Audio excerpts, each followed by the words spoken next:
come back for the second. India have won the test match. India have won the series. They're going to get back for two. India home. Lords goes wild. Hello and welcome to a new episode of the 81 All Out podcast. This is Siddhartha Vaidyanathan. I'm at Sidvi on Twitter, and I'm happy to be joined today by Duncan Stone, a historian and author of Different Class, The Untold Story of English Cricket, a book that I thoroughly enjoyed and a book that I found has a lot of resonance with one of my favorite cricket writers, Mike Marquesee. Duncan Stone's book reminded me a lot of Anyone But England that Marquesee wrote in the 1990s. And of course, it goes a few steps further because it unearths a lot of really important research, and it talks about the history of the professional game in England and professional sort of leagues. It talks about the institutional discrimination that many clubs face. It's essentially a people's history of the game, and it sort of has a lot of, as I said, I mentioned Marquesee, but there's also, bits that are evocative of CLR James and Roland Bowen and several other writers who have gone in this direction. Probably not several, actually. I would say a handful of other writers who have gone in this direction. Welcome, Duncan. Thank you so much. I'm glad we could finally make this happen. Yes, thank you very much. It's lovely to be here. Fantastic having you. And, for our 81 All Out listeners, a regular reminder before we start off, 81 All Out is in the book republishing space. We did republish Mike Marquesee's book, War Minus the Shooting. Not Anyone But England, but the other book that was quite famous when it came out, War Minus the Shooting, on the 1996 World Cup. And we also republished Mike Coward's Cricket Beyond the Bazaar recently. So I'll link the books there. Please pick it up. It's great. So now coming to Duncan Stone's book, and I mean the line that I have to start with, and the line that absolutely encapsulates so much of this book is, I'm going to quote it now: England is so mired in its own mythology that those in control cannot see or wish to consider any alternative to the game's orthodox history. Absolutely, sort of stellar line there, Duncan. And I'd love for you to start with that and talk about how one can look at this and what it should tell us. Yeah, crikey. It might only be one sentence in the book, but I did then pretty much spend the next 320 pages trying to explain why that was the case. But yes, I think cricket in England specifically is held back by its own mythology and its own culture. Cricket in England is its own worst enemy. And as complicated as it is, this does boil down to a particularly English spirit of cricket. I think the English were the first to really start attributing these sort of metaphysical properties on a game.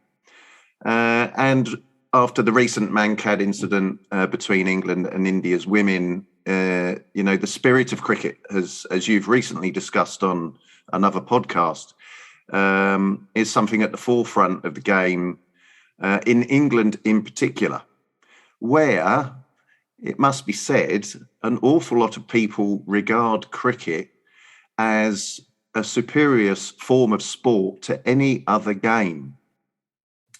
But significantly, that isn't because cricket is a better game to play or watch.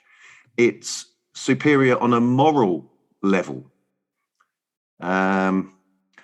Personally, I find the notion that any sport has a spirit, in inverted commas, problematic. And the reasons why are that this spirit is used as a weapon, again, as you discussed on the Pakistan cricket podcast, is this spirit is a cultural weapon that bolsters certain groups above others, even to the point that it gives them moral authority over the game. Yeah, it's interesting you brought up the incident with Deepti Sharma and the India-England women's game. And one particular strand that has stood out for me throughout, whether it's Joss Butler, Moeen Ali, Ben Stokes, everything, it seems that the line that keeps coming up is, this is not how we were taught to play the game. This is not how we learned the game. And Ben Stokes, in fact, there was this long tweet thread by Harsha Bogle, the Indian commentator, Yes. Who posted it about how this is very connected to English culture and how England views cricket. And Ben Stokes actually scoffed at that and said, Harsha's connecting this incident to culture, and acted as if that was a ridiculous connection when it is staring at your face, isn't it? I'm afraid Ben's got that wrong. A bit like anyone who claims there's no politics in sport or vice versa. The more that anyone claims that, the more you can be sure they have a vested interest somewhere along the line. But yes, Harsha was absolutely correct in that connection, because again, it's this fact that cricket is mired in its mythology, but it's so entrenched that people like Ben will make, shall we say, an innocent judgment on that. But we see it a lot in discussions over cricket now. It manifests itself in, shall we say, traditionalists on cricket Twitter, throwing the term around to people with a different point of view as them, or people who prefer shorter forms of the game, as they're not proper cricket fans. And, this is where the culture really becomes divisive. But regrettably, the culture of English cricket was, as I portray throughout the book, it was designed to be divisive. But that said, I think British sport in general suffers from this. It's not exclusive to cricket. And it comes from the Victorian concept of the gentleman amateur and the fact that, the English never cheat. And as I say at the end of the book, I hate the fact that cricket is burdened with unwarranted responsibilities, such as instilling better educational habits or good character traits into children, because these mythical properties were designed to, divide people, particularly, and it gives this, it's this superiority again, where, English cricket fans and to a certain extent rugby union fans think their sport and they as people are better than those who either play or follow football. It's nonsense.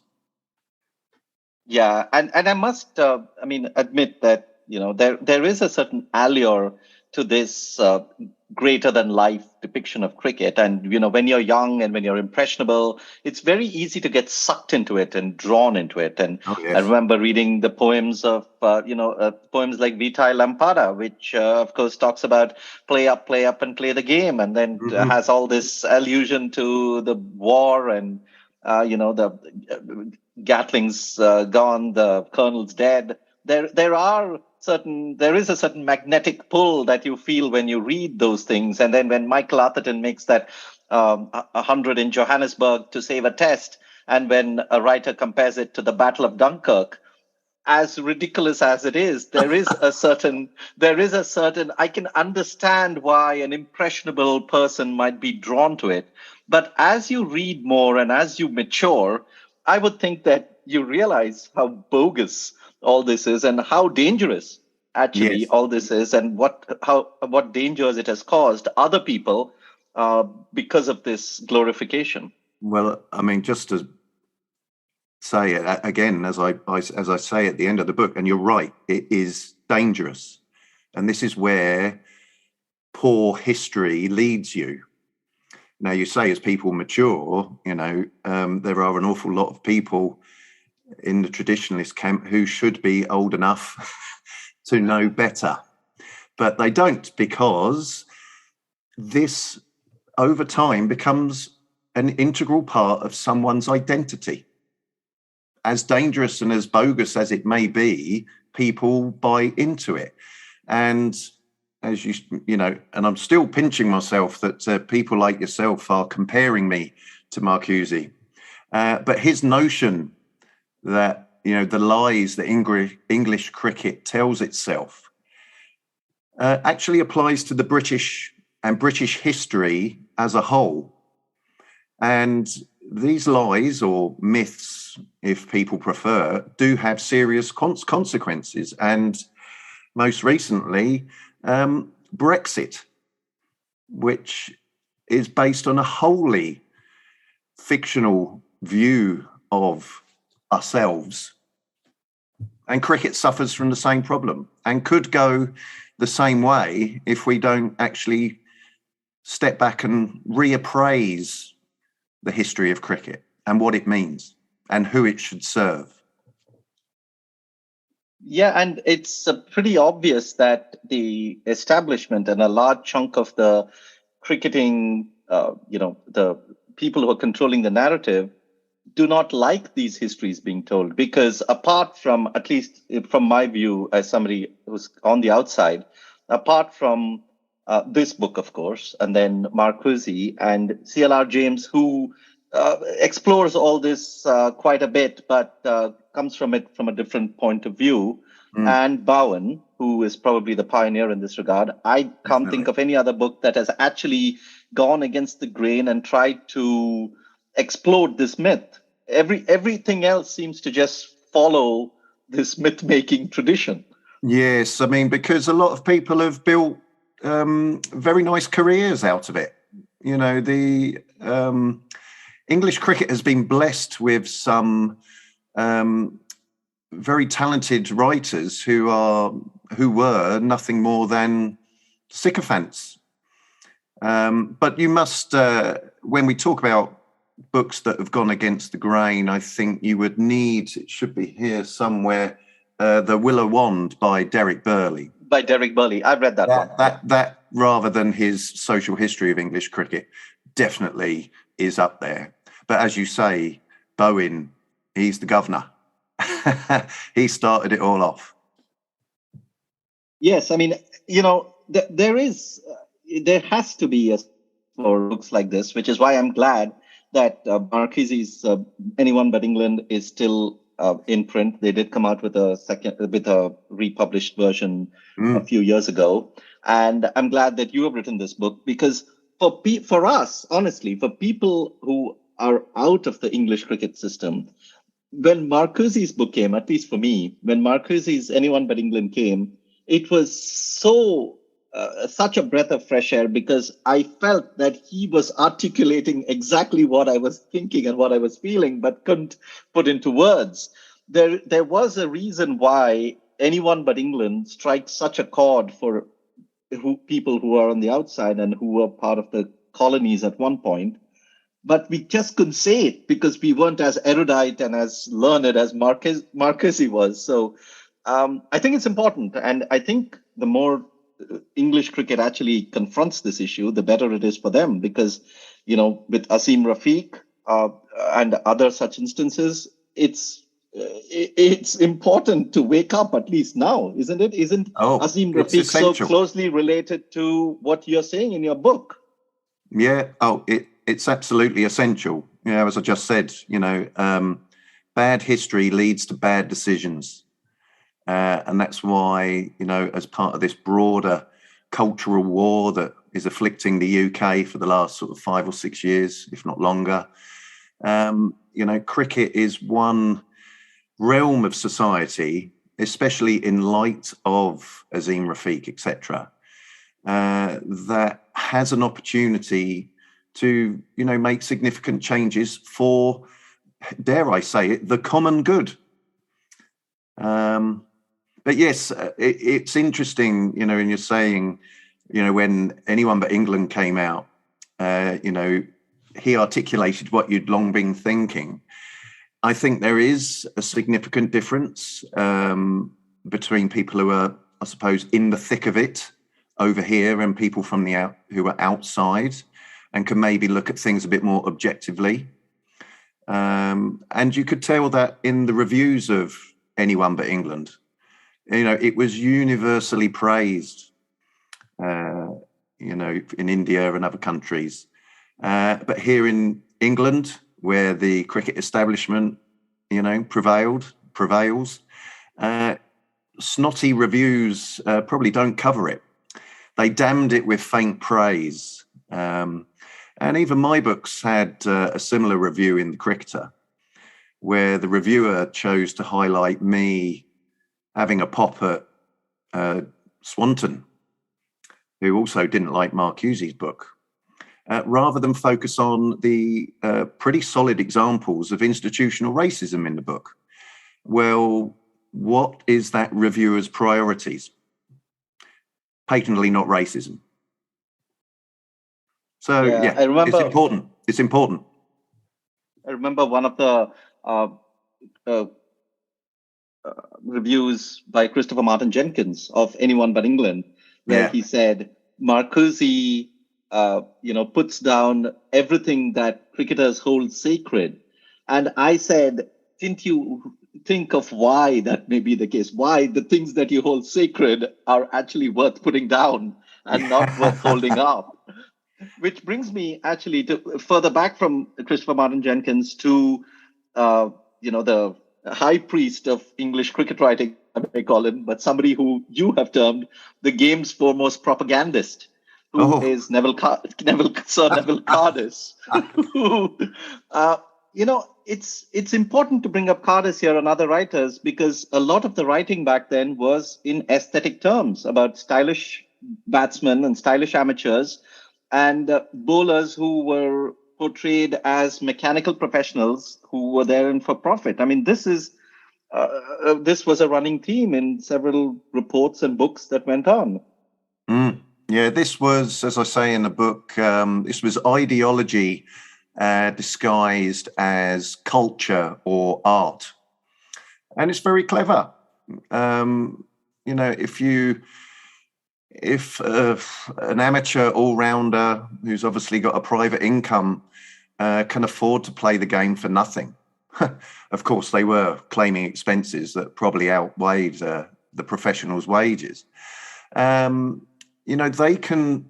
playing for love. They are embodying the ideals of amateurism on paper, at least. Whereas, of course, yes, the invariably working class professionals, be they bowlers or batsmen, had to play for money because by being professionals, it was their living. But this was, one branch of the multi-fronted cultural war that was waged for the soul of English cricket. If I can get metaphysical again. Cricket doesn't have a soul, of course. But that's what they were arguing over. Who could lay claim to a soul, in inverted commas? Yeah, and I think basically what they were also doing was erasing a lot that went before. Because if you look at the books from the 1800s and even before Wisden was published, if you look at those books, there are clear chapters that list the betting rates, like the pounds that people bet on games. Now, obviously, this was no holy game because people actually went and bet on it and made money on it. And this was like, several other sports that you have today. But people like, I think, Cardis and everyone else around that time were basically trying to erase that past and trying to build this glorious present for the game when actually it was always a game for profit. It was always a game for all sorts of people to engage in all sorts of vices. Absolutely, yes. I mean, drinking and feasting and gambling, that was at the heart of cricket's early popularity. This, which obviously has been covered in other books, more orthodox histories. And people like Burley don't shy away from the gambling element. but other so-called historians, I would probably accuse them more of being antiquarianists, have overlooked the more seedy aspects of cricket's early years. And that trend has continued to the point where they have overlooked the recreational or non-first class level of cricket that I unpick in my book. Yeah, So I mean, you brought up the... There's only been one side of the story told, and I'm, again, certain people have said my book is, wholly one-sided and I've got an agenda. Well, what about the 5,000 to 10,000 other books that have only ever been written from one perspective? Just because I'm one of only 4 others that have railed against an orthodoxy doesn't make my story unbalanced or one-sided. It's a different point. I'm looking at cricket from the bottom up rather than the top down. And again, that's something that hasn't really been done in any depth before. Yeah, I mean, if you are 1 out of 100 people who are writing the other history of England, I don't know who has the agenda. I'm pretty sure it's not the one person who's having the agenda here. Well, I'm certainly not in their club. Well, but the point is, I want to drill a bit deeper into is aesthetics and morality. There is aesthetics. That is one part of it, which is art, cricket as art, which C.L.R. James writes a lot about. And that is understandable. He considers cricket a dramatic spectacle, and all that is fine. But there is also the additional layer of morality that comes in, right? Like the honest, the blemishless innings, or the honest bowler, and that's there's so much that gets in there, the gutsy knock, and that's all attributing to morality. You're not really talking about what they're doing, but you're talking about who they are. Yes, and this is one thing that John Arlott recognised. Technique, irrespective of its aesthetic quality, was a strictly utilitarian matter. Do you score runs? Do you get wickets? And that, again, isn't so much morality, but the fact that many amateur players, some who captained England, were very average players. But the mythical aesthetic qualities that they purportedly brought to cricket were a price worth paying for losing against Australia incessantly. And that still pervades certain people's... I mean, it probably reached its nadir after Bradman's Invincibles. As I cover in the book, there was mass debate throughout all levels of English cricket about how are we going to avoid, such a comprehensive drubbing at the hands of the Australians again. And yet the editor of the Kent County Cricket Club yearbook said that the spirit of cricket was a price worth paying, even if we never, and I'm paraphrasing, even if we never won another Ashes match again. The spirit of cricket, as they understood it, must be preserved at all costs. Totally forgetting, of course, that, first-class cricket is international sport and should, if you're organising it properly, represent the very best that your country has to offer. And English cricket, to this day, doesn't do that. And that's what was at the heart of last winter's Ashes and all the debates that have been going on since then. So, you can link that with morality, but I think if you're consciously avoiding picking the best players, if you're consciously avoiding a meritocratic system of organising what is a professional sport since 1963, that isn't a very moral stance. You should, if people are good enough, then they should be given the opportunity. But English cricket has never been organised in that way.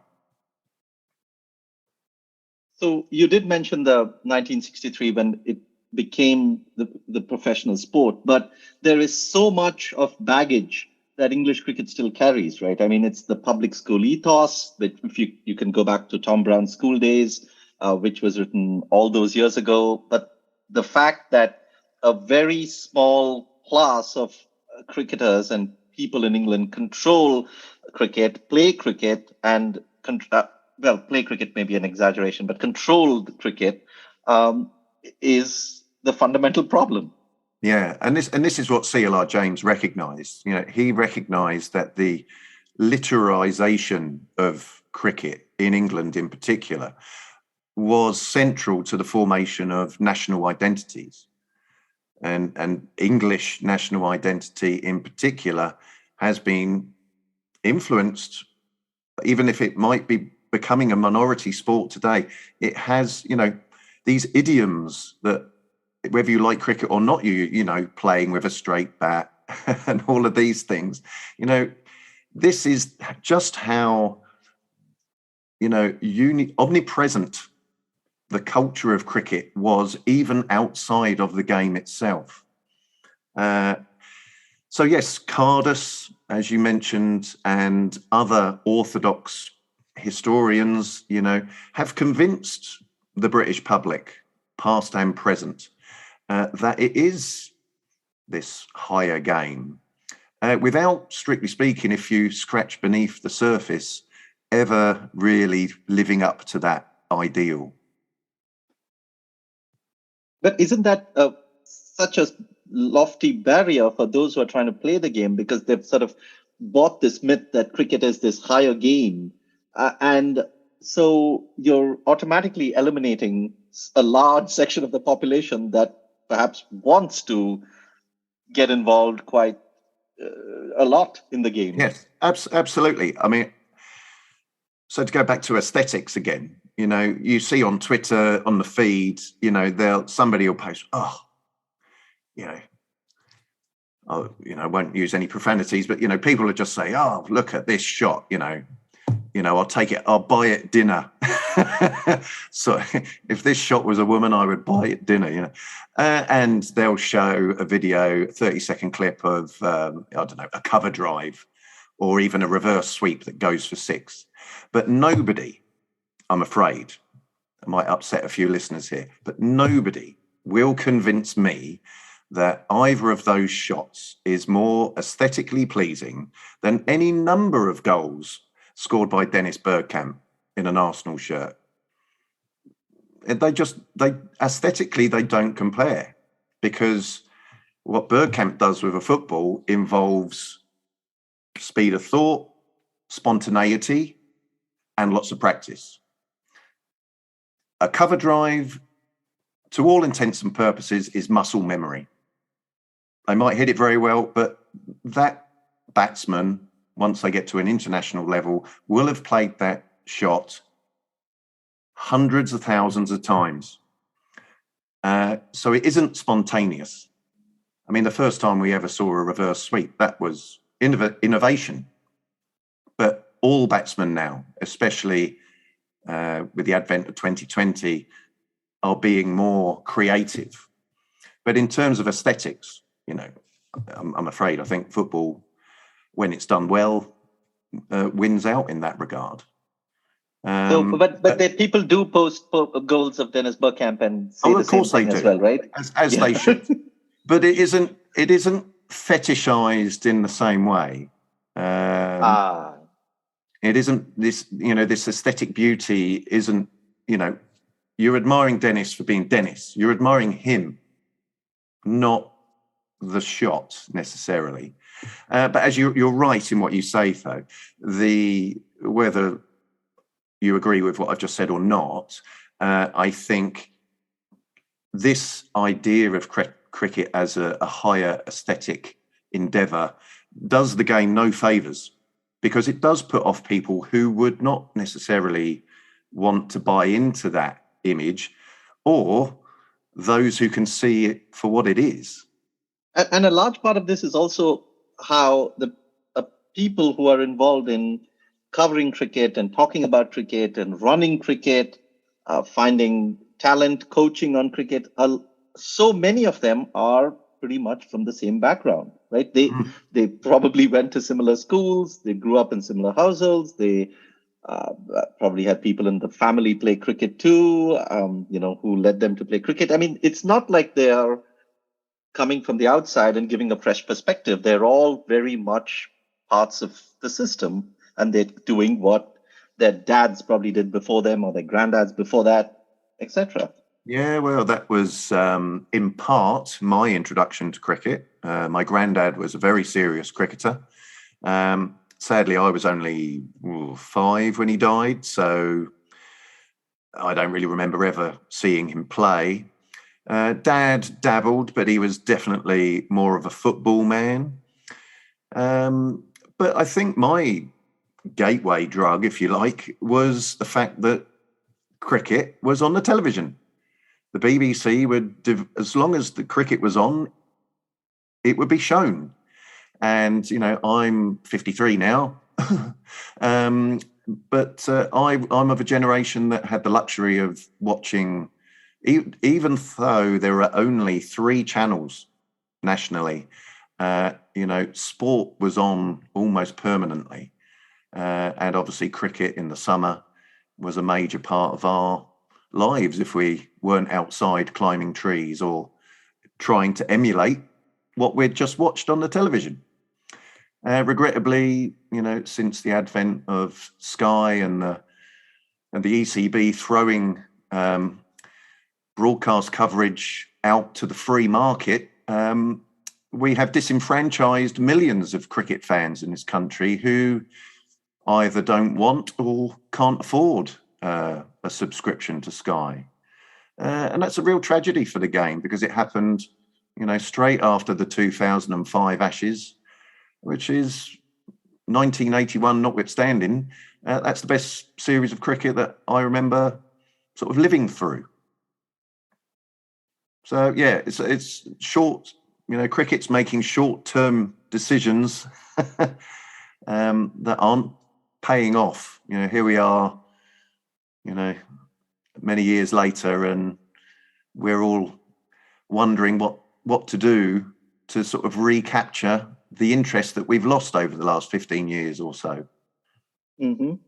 Yeah, but I'm trying to understand, say, somebody who, has no background in cricket, didn't have their family or anyone play cricket, does not go to a public school, goes to, what is the other schools that you call it? A regular school? What is the other? Comprehensives. Okay, goes to a comprehensive. School, yes. Or a state school. State school, but wants to play cricket. What are the chances? I mean, how high are the barriers for someone like that to actually play the game? Oh, well, it's a long time since I was at Park Barn. But suffice to say, we didn't play cricket. In fact, we didn't play football.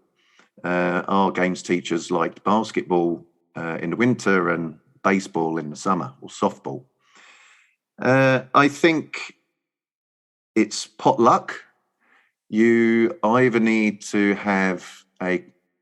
go to a school that has the facilities, and again, more importantly, arguably, a games teacher with a passion for the game. As I discovered, you might have a games teacher that doesn't even want to play football. So, it's essentially their decision at the end of the day. So the game, I think, still relies on familial contacts. Do you have a granddad or a dad or an uncle who plays the game or not? Because you're not going to get inspired unless you have Sky. And invariably, I think a dad or whoever who's going to pay for that subscription, if he has the cricket as part of the package, then they're already interested. So I think the barriers are massive. And then, of course, the way cricket is organised, even once they're in the wild, if you like, and playing at a club, the way English cricket is organised means if you're, especially from the Black or South Asian community, and you're relying on municipal facilities, then you're not going to be playing mainstream cricket. And again, in the book, I highlight just how much of a problem that is in terms of the structural racism that goes all the way down to the grassroots in English cricket. But again, sadly, it's by design, and the lack of action to deal with these structures and barriers has been willful, because we've known since, 1999, I think, was the ECB's first report into this. And the things that they highlighted then are still being highlighted now. Yeah, I mean, even listening to Azeem Rafiq's testimony, you realize that even when you do make it, and even when you do get into a first-class side like Yorkshire, I mean, perhaps, the side with a first-class county with so much of history behind it, it's still so hard for someone from the outside to actually play the game the way they would just want to. I mean, to just be part of a team, because you're constantly faced with racism, all sorts of discrimination, right? And so it's very hard, even if you make it. Yeah, and this is where this culture of cricket as, the village green, as a gentleman's game, and we never cheat, and different people play cricket according to different, as you were discussing on the other podcast, a mankad wouldn't bat an eyelid, and as I sort of said, we exchanged a couple of emails earlier, didn't I? And I said, if Maradona, the Falklands War notwithstanding, if Maradona had scored the hand of God goal against Italy, they would have almost applauded him. I mean, I might be stretching that point, but no way would they still be talking about it almost 40 years later. They just wouldn't, because they don't have this, as you say, baggage. They play sport to win. And we try and play both hands, or play one side off the other. When it's convenient to the English, we are as competitive and prone to cheating as anyone else. But when it's done to us, as the Indian ladies did against the English recently, then it's the end of the world and the game is gone. But we can't have it both ways. But that is good old-fashioned Victorian era hypocrisy in the 21st century. Yeah, it's interesting you brought up hypocrisy, because there is also an outrage about not accepting the umpire's decision, but only sometimes. And then there is an outrage about the bowler affecting the run out at the non-striker's end. But that, even though the umpire has given that person out, has given that cricketer out, you still will not accept that. You have to accept the umpire's decision. Now, in this case, it's against the spirit of the game. But then tomorrow there would be another case when a batter stands their ground, and then you're like, no, you have to accept the umpire's decision. But then what happened that day? You didn't accept it then. So yeah, it's a real blatant hypocrisy. Yeah, definitely. But I did a review of a book many, many years ago on Welsh cricket, and they had, I think it was a cutting from a newspaper where basically the batsman was out according to the fielding side, but he wasn't given by the umpire. And he was quoted as saying, well, it's the umpire's decision. And if he's not going to give me out, I'm not walking. The year, 1856. So I think it's, as bad as, if we take and I was actually there to witness it. If we take the late Andrew Symonds' edge against India at the SCG when he was on 17, and Steve you were there to Buckner. witness it? I was there too. I was at the that press test box, match, of course. Yeah. I was at the test match, yeah. I was living in Australia at the time. Yeah. And obviously he didn't walk because Steve Buckner never gave him out. We could hear the edge from the stands. Yes. And there was merry hell on, as you could imagine. But if Steve Buckner, bless him, didn't give him out, because he didn't know what was up or down at that point. I think he'd been bamboozled by incessant appealing from Warne and everybody. And it was a real shame, especially as he went on to score 200 and something, wasn't it? Yeah, I mean, he got 100 and something. Or was it 150 something? He got a big score anyway. But he's within his right to stand his ground, as Stuart Broad was, because the umpire is there to make that call.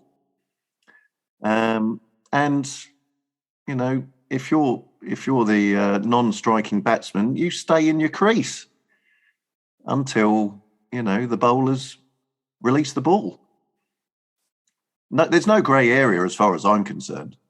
The rules are there, but cricket and cricket followers love a good debate about the morality. Yeah, the one aspect of the last bit I want to touch upon about the fetishization of cricket is that you write very sort of emphatically about certain books and a strand of cricket writing where that sort of glorifies the bumbling cricketer or the incompetent cricketer, and and you also, well, in an email exchange with me, you sort of said you drew the clear distinction between a lesser skilled cricketer, who obviously many of us who have played cricket know exactly what that is, at least I do, because I was a less skilled cricketer, and sort of glorifying the bad, pathetic cricketer. And you quoted a few books in there, and you feel that has also had left some serious damage on the way cricket is viewed in the country. Oh yes, I got into serious trouble on a different podcast of two more slightly traditional English cricket pundits, shall we say. But yes, I think the fetishization of poor play within a certain brand of cricket writing demeans the game. So we might as well name the book. So Rain Man, Penguins Stop Play, and Fibber in the Heat. They all highlight how white, privately educated, middle-class men are able to turn their incompetence into self-depreciating humour, and then profiting from that, thanks to a publishing industry that frequently feature in these books. This is the amateur professional distinction of old that we've discussed a moment ago in contemporary print form.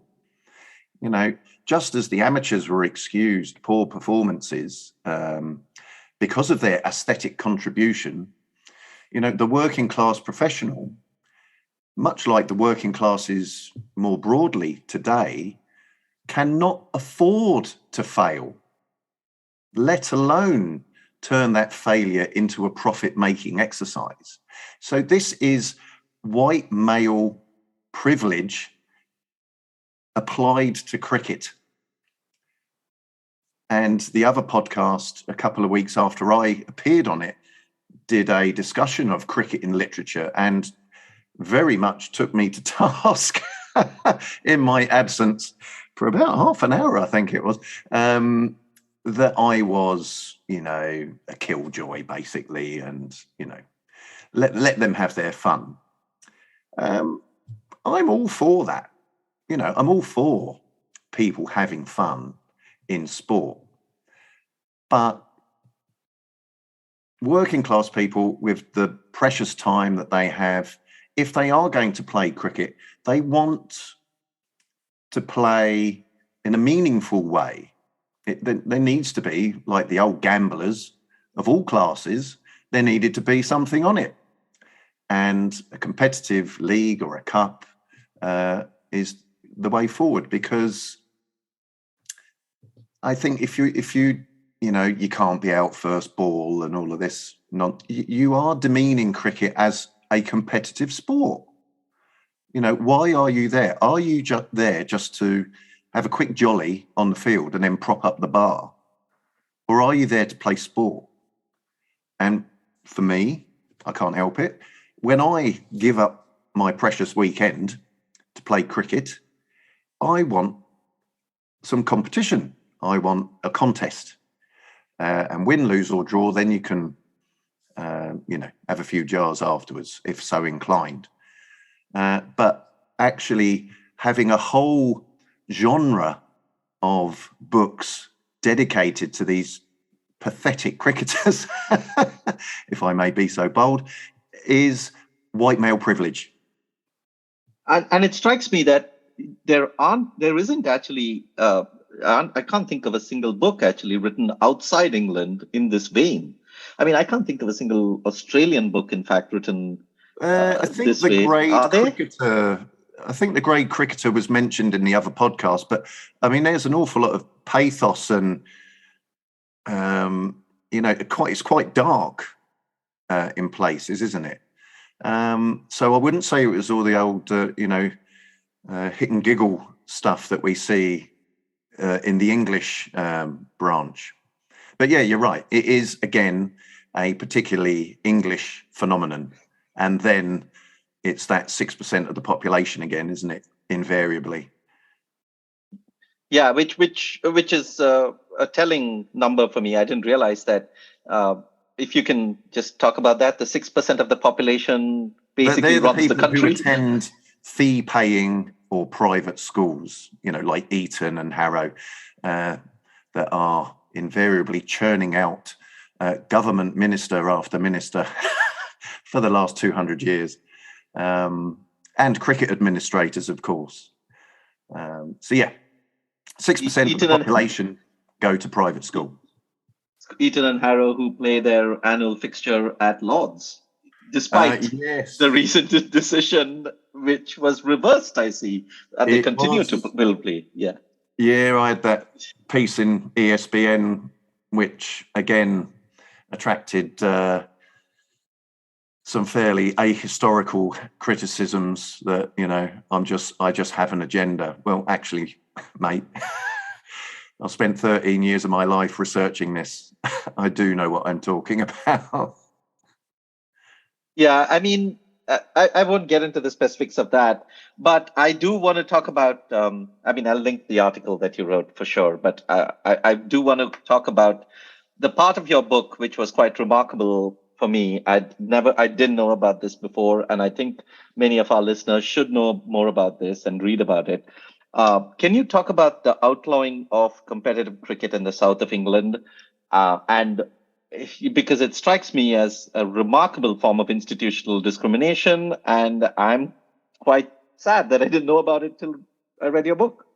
Well, this is the thing. There's an awful lot of people out there who will regard themselves as, shall we say, students of the game, who will be completely ignorant of this, even though they may well have lived through the period it existed. But the banning of competitive cricket in the form of cups and leagues in the south east of England specifically was the basis of my PhD that became the book. Indeed, I would argue the underlying revelation of the book is the extent that the elites of Britain detest meritocracy. And that is what they didn't like about cup and league competition, is that it is meritocratic. The best team invariably wins. So in a nutshell, knockout cup competitions, beginning with the FA Cup and leagues, beginning with the Football League, ensured that sport lived up to its billing as the great social leveller. Now, in football, what this ultimately meant is that football became a professional game in 1885. And this ended the dominance of football teams invariably made up of ex-public schoolboys. So sports administrators throughout cricket and other sports learned a valuable lesson there. And they then started erecting the barriers that we were talking about earlier to ensure similar meritocratic outcomes did not occur. So rugby split in two in 1895 into amateur and professional codes. Athletics was entirely amateur, and cricket, interestingly, rejected the idea of a 3-division county cricket league in 1889. So at the recreational level, things were different, and nationwide, ordinary cricketers like you and me would have played cup and league cricket. But the hiatus caused by the First World War allowed an organisation called the Club Cricket Conference, which was established in London in January 1916, to essentially criminalise competitive cricket. So after the First World War, this allowed a cohort of elite clubs to not simply choose who they played against, but create their own discrete realm of club cricket, as they called it. That came to define all cricket played in the South thereafter. Of course, these were the clubs populated by the middle and upper classes, people with Sir and stuff after their names, and they had the best facilities. So these are the clubs that were written about in magazines like The Cricketer and in, hagiographical books about the club game. But there were, as I say in the book, plenty of leagues throughout the South. But as these were invariably populated by the working class, they never got written about, even as I found while doing my research in the local newspapers. So actually, this might explain why the book took so long. Actually finding evidence of these leagues' existence, it was in many cases just fortuitous luck, because often, references would be like a needle in a haystack. I've read every copy of the Surrey Advertiser from about 1890 up to 1970, and before 1968, when league cricket was reintroduced. Any reference to league cricket was very rare. But yes, thank you for that. Remarkable research. It is, and that's the subtitle of the book. It is the untold story of English cricket, but it's the cricket that actually the largest number of people were involved in. When you actually look at first class or professional cricket, it's actually even today, a tiny proportion of the cricket that is played in this country. So it is surprising when you sort of step back and think about it, why this history hasn't been written before, by somebody else. Yeah, I mean, it sort of, I'm probably stretching it a bit, but I do think that there is a comparison to be made to say like a country like South Africa, where, the leagues that were not, where the whites didn't play, were not recognized by the board. And nobody knows of course, the people who played very well know what happened, but scorecards aren't there. People didn't report on it. People didn't write on it. So it's very, very, very hard to find a history of the non-white leagues in South Africa, which seems pretty similar to what's going on here. Yeah, I think it still applies today in this country. predominantly South Asian leagues remain outside of the ECB recreational mainstream. And again, record keeping isn't really a thing these days. You know, I help run a football club locally, and we'll have an AGM, and if anyone remembers to do the minutes, you know, it's not the detailed, layered stuff that I was researching that people had written down in 1895. You know, they knew how to keep records, the Victorians, God bless them. But even in a technological age, you know, that is something that has fallen by the wayside at, amateur levels of sport, which is a shame. Future historians are going to have their work cut out. Which is a shame, because at one level, people are talking about how the future of English cricket is by tapping in talent from the South Asian community. But on the other hand, you have whole leagues that are not even recognized and where you can't even find any records. So how do the two reconcile? It doesn't, right? Well, I mean, this is what I said at the beginning. English cricket has never, ever made the most of the resources it has available. For my money, I think the 3-division county cricket league would be the way forward.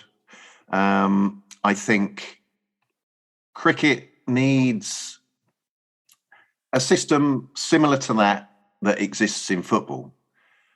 So, you know, the classic football league 4-division pyramid, this federal system, is the most meritocratic structure that exists in world sport. If you're at the bottom of Division 4 currently, or whatever they call it these days, you, if you are good enough, can get promoted to the Premier League. That simply has never... Cricket has operated under a series of unitary systems where different counties will play different formats. There is no interaction. The county championship has been a closed shop. And because of that, there is not enough jeopardy in the game. Everybody essentially knows they're safe. I'm not saying they lack ambition, but they could be a little bit more ambitious or creative in their search for talent if there was more jeopardy involved in the game.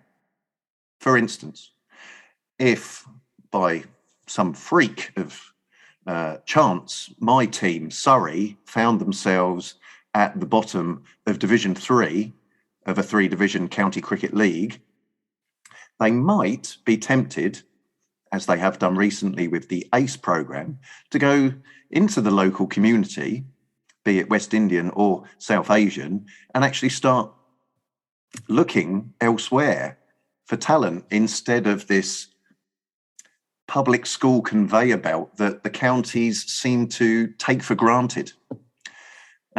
So I think, despite things like the South Asian Action Plan, I think all of that is nothing more than window dressing, and it will achieve little or nothing until the structure of English cricket is actually made meritocratic.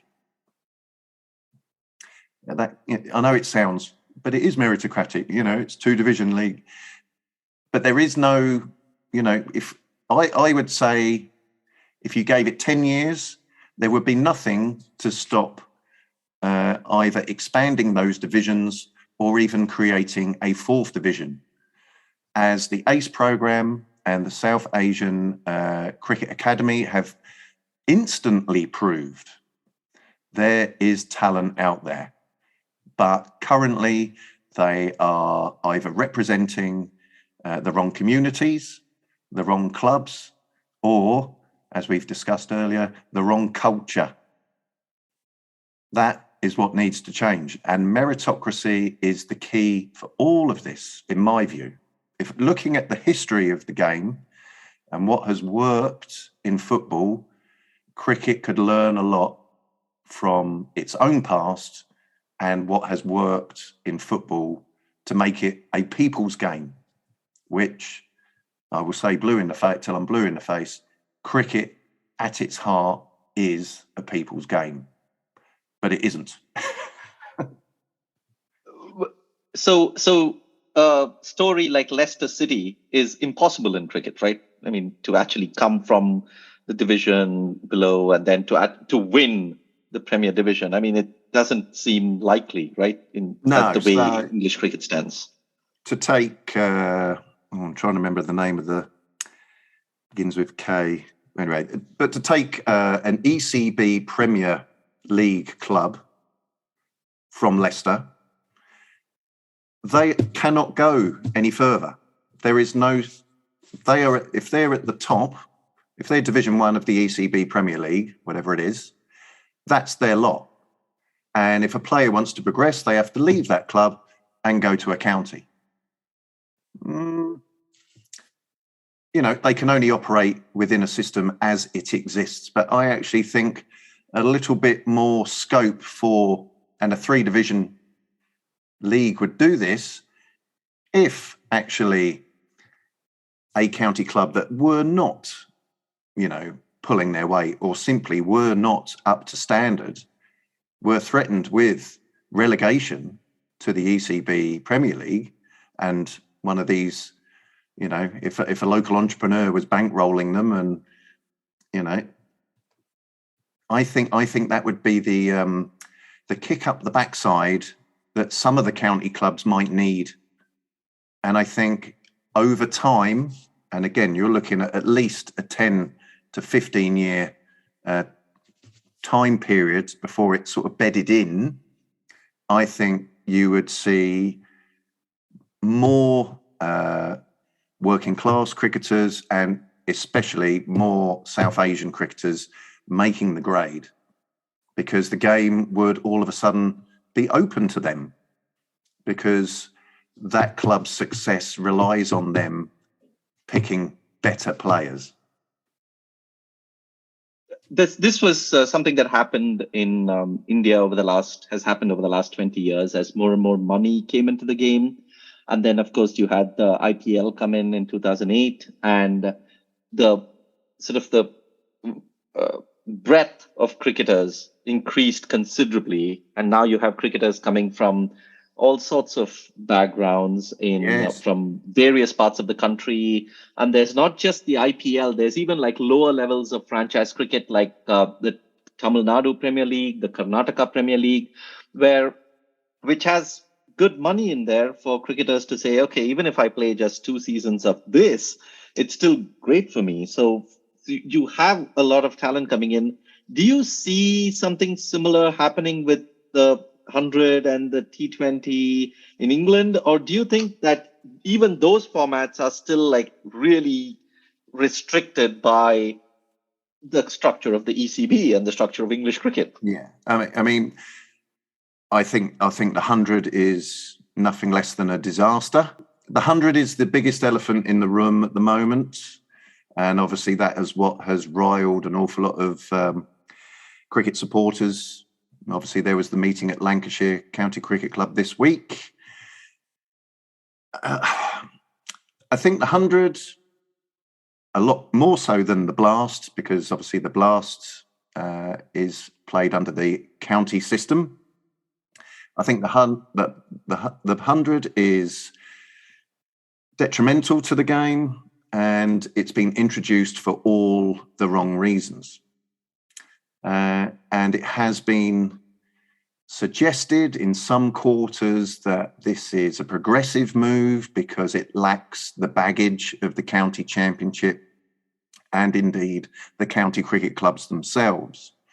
But what that tells me, what that speaks to me, is that the ECB and the counties are not prepared to make the cultural and personnel changes required in the existing format to make the game inclusive. They're just going to, let sleeping dogs lie. They're going to leave the status quo as it is and then pin all their hopes, and I'm pretty sure greater involvement of ethnic minorities was an afterthought. They're pinning their hopes that might just sort of free open doors to different groups, this new audience that they were talking about. I just don't see it.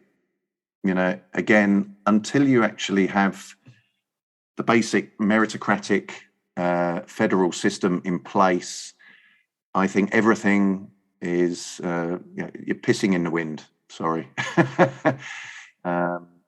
It's like the South Asian Action Plan and anything that the ECB may or may not come up with specifically aimed at the black community. It's window dressing. The basic structure has to be sorted first. You can put as many whistles and bells on the game as you like, but they're distractions rather than actually dealing with the inherent problems that we've been discussing today. So, but there is some hope with the South Asian the action program, right? I mean, that it does seem to have brought in some kind of plus to the system. It hasn't, but it was flawed. It was flawed from the start, really. I actually have a piece coming out in the Cricketer next month, or so I'm told, which discusses that very point. Again, it's about increasing participation among the South Asian community, when really it should all be about increasing integration. These are two very different things. And as you and I both know, participation among the South Asian community is not a problem. It's their integration that is the problem. So it's come at the wrong angle, and you have to question the motivation behind it, because obviously increasing participation is inextricably linked to funding from Sport England. So unless they increase participation numbers, their funding from Sport England either goes down or stays the same. So they're playing a numbers game for money. It's not actually what's good for the game that is at the heart of the South Asian Action Plan, in my view. Plenty of people might disagree, but I spoke to Taj Butt up in Bradford, and from the get-go, he saw it as, well, it is inherently separatist because it only deals with the South Asian community. Black and white working class kids are not part of that program. Nonetheless, something needed to be done, but the money that has been spent hasn't strictly been spent in achieving the right outcomes. Integration is what is needed. Yeah, you've been really generous with your time, Duncan, and so I'd like to wrap up by asking you about what do you look forward to? Do you have much hope for English cricket in this regard, not just in terms of results and what they're going to achieve on the field, but structurally and as an organization with the ECB and generally looking forward to cricket as a whole? Is it all doom and gloom? Is there anything that we can salvage? I mean, yeah, I think the future could be very bright. What Azeem Rafiq's testimony set in train, and no doubt, and we had the report about Cricket Scotland, and there is the forthcoming Independent Commission for Equity in Cricket coming out next year. I think what those things will do in terms of dealing with racism, plus the broader concerns about the overrepresentation of privately educated players or elitism following the Ashes defeat last winter. the coronavirus lockdown that highlighted how precarious or unsustainable the ECB's business model is, or the 100 and the threat it poses to established forms of the game, has actually created an atmosphere ripe for change. I think if cricket is going to save itself from itself, English cricket this is, now is the time. If we don't do it now, we never will. So I just hope all the stars align and we can find some common ground and some common sense and actually make cricket a sport for all once again, as it used to be. Yeah, I mean, and I'm glad the book came out at this time. So, it sort of highlights not just what went on, but also what can be done. And it's not just a book that talks about everything that went wrong, but it also offers solutions. Yes. And as you have detailed as well right now, a few solutions in that regard. And I also hope that people do take this chance, because I am genuinely fond of several of the English cricketers, and I think they have a fantastic bunch of cricketers. They have a lot of talent. I mean, there is so much good that is happening at the top level of English cricket, but I just hope that the bottom up can become that much better to support the top for the years going ahead. Yeah. I mean, if we were promoting the talent that is out there, it will get even better. No doubt in my mind. Yeah, and I'm glad that we are having these discussions now, and I will link to all the podcasts that you spoke about, including the podcast that took offense at some of the things you said. People can listen and make up their mind about what they think. But I would urge all my listeners to first thing to do after you listen to this podcast is to pick up the book, order it, I'll link it. It's a wonderful read, and something that all of us should educate ourselves better on while we watch cricket and cricket in England, and also think about various aspects of the game like spirit of cricket or the aesthetics or the morality or everything else that goes along with it. This is a wonderful read. Thank you so much, Duncan, for writing it, and thank you so much for joining us to talk about it. Absolutely my pleasure. Thank you so much. India have won the series. They're going to get back for two. India home. Lords goes wild.